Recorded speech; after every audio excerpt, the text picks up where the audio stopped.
فضائل و برکات ہیں. بڑی خوبصورت حدیث پاک ہے نبی پاک علیہ الصلوۃ والسلام کی. ہم سب کے دلوں میں کچھ نہ کچھ تمنائیں ہوتی ہیں، ڈیزائرز ہوتی ہیں، خواہشات ہوتی ہیں، اور تمنا یہ ہوتی ہے وہ پوری ہو جائے ہیں.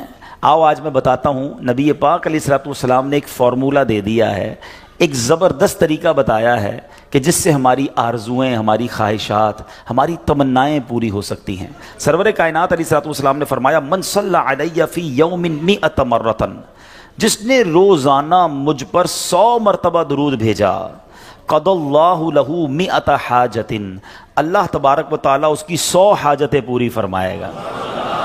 100 درود 100 حاجتیں. ہم تو 2-3 حاجتیں پھر ایسے پھنسے ہوئے ہیں کہ وہ کام سیدھے ہو جائیں تو پتہ نہیں کتنے بڑے معاملے حل ہو جائیں گے. 100 حاجتیں. اچھا پھر کرم نوازی دیکھو، اللہ کریم ہے نا، بندوں پر مہربان ہے، وہ زیادہ جانتا ہے، بہتر جانتا ہے کون سی چیز ہمارے لیے کتنی ضروری ہے.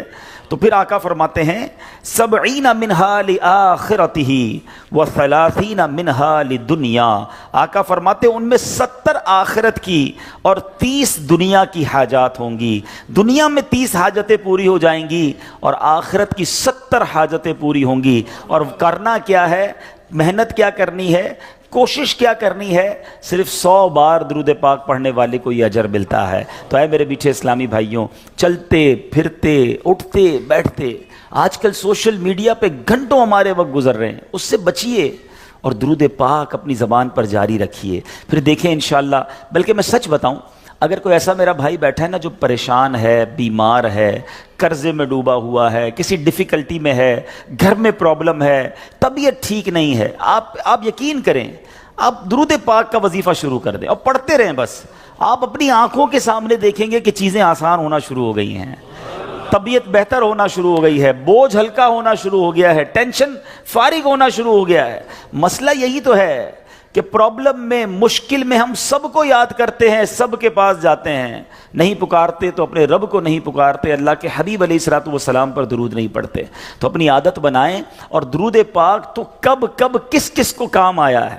اگر میں یہ کہوں نا کہ میری اور آپ کی دنیا میں آمد کا ایک سبب بھی ہم سب کی جو تخلیق ہوئی ہے، ہمارے جد امجد کون ہیں، ہم کس کی اولاد ہیں؟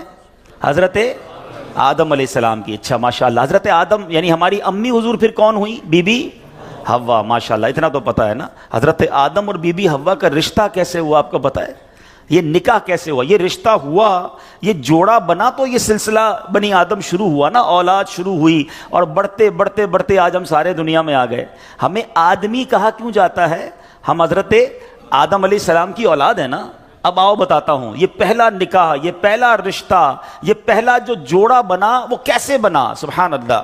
اب اس کے بارے میں یہ آتا ہے کہ جب علامہ نبہانی رحمۃ اللہ تعالی نقل کرتے ہیں کہ جب اللہ عز و جل نے حضرت آدم علیہ السلام کو پیدا کیا، انہوں نے آنکھیں کھولی تو عرش پر اسم محمد صلی اللہ تعالی علیہ وسلم لکھا ہوا دیکھا. حضرت آدم کے دنیا میں آنے سے پہلے ہی میرے آقا کا چرچا ہے، نبی پاک کا نام عرش پر لکھا ہوا ہے. اب عرض کی اے میرے رب، کیا مجھ سے بڑھ کر بھی تیری بارگاہ میں کوئی عزت والا ہے، معزز ہے؟ حضرت آدم اللہ سے پوچھ رہے. ارشاد فرمایا ہاں، یہ نام تیری اولاد میں سے ایک نبی علیہ الصلوۃ والسلام کا ہے جو تجھ سے بڑھ کر میرے یہاں معزز ہے. حضرت آدم سے کہا جا رہا ہے کہ تجھ سے بڑھ کر میرے ہاں معزز ہیں. اگر وہ نہ ہوتے تو میں نہ آسمانوں کو پیدا کرتا، نہ زمین کو، نہ جنت کو، نہ جہنم کو. پھر جب اللہ عز و جل نے ان کی پسلی سے حضرت حوا رضی اللہ تعالی عنہا کو پیدا کیا تو آدم علیہ الصلوۃ والسلام نے انہیں دیکھا، ایسی مخلوق جس کے مشابہ کوئی اور مخلوق نہ تھی. اللہ عز و جل نے حضرت آدم علیہ الصلوۃ والسلام میں خواہش بھی پیدا کی تو انہوں نے عرض کی الہی یہ کون ہیں؟ فرمایا حوا رضی اللہ تعالیٰ عنہ. عرض کی مولا میرے ساتھ جوڑا بن جائے.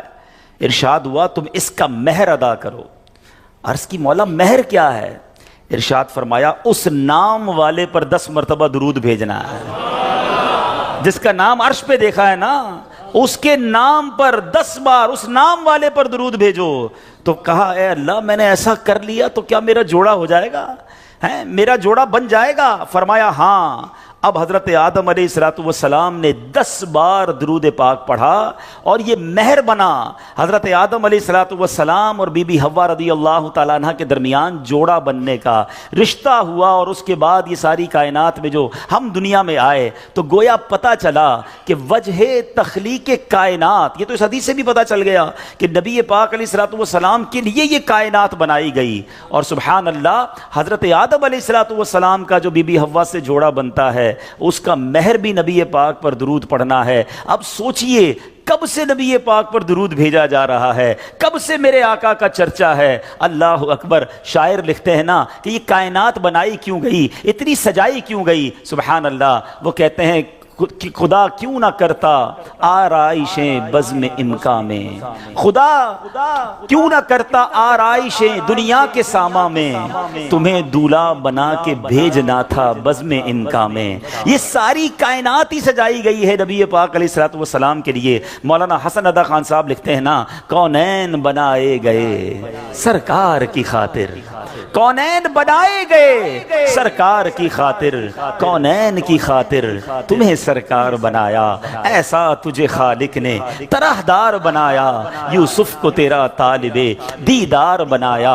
حضرت آدم علیہ السلام نے جب یہ سوال کیا ہوگا، ذرا امیجن کریں کہ یا اللہ مجھ سے بڑھ کر بھی کوئی تیرے ہاں عزت والا ہے، تو بتایا کیا گیا ہے تیری اولاد میں آنا تیرے بعد بظاہر ہے، مگر تجھ سے بھی زیادہ عزت والا ہے۔ سیدی اعلیٰ حضرت امام اہل سنت بڑا پیارا شعر لکھتے ہیں کہ جب سے حضرت آدم علیہ السلام کو یہ پتا چلا کہ میری اولاد میں کوئی ایسی شخصیت نے بھی آنا ہے جو رب کے یہاں اتنا مقبول ہے، تو اس کی یاد میں حضرت آدم علیہ السلام گویا گم رہا کرتے۔ سبحان اللہ۔ سیدی اعلیٰ حضرت لکھتے ہیں کہ حضرت آدم علیہ السلام کیا کہا کرتے کہ ظاہر میں میرے پھول ہیں، حقیقت میں میری اصل۔ بعد میں آنے والا تنے کے تنا جو ہے اس کے بعد پھول آتا ہے نا، کہتے ظاہر میں تو میرے پھول ہیں، حقیقت میں میری اصل، اس گل کی یاد میں یہ صدا ابو البشر کی ہے۔ ابو البشر کہتے ہیں حضرت آدم علیہ السلام کو، وہ اس وقت بھی نبی پاک کو یاد کرتے تھے کہ ایک پھول نے آنا ہے، لیکن باغ سجایا اسی کے لیے گیا ہے، سب ساری کائنات سجی اسی کے لیے ہے۔ سیدی اعلیٰ حضرت لکھتے ہیں نا، کیا خوبصورت بات لکھتے ہیں، انہی کی بو مایہ سمن ہے، انہی کا جلوہ چمن چمن ہے۔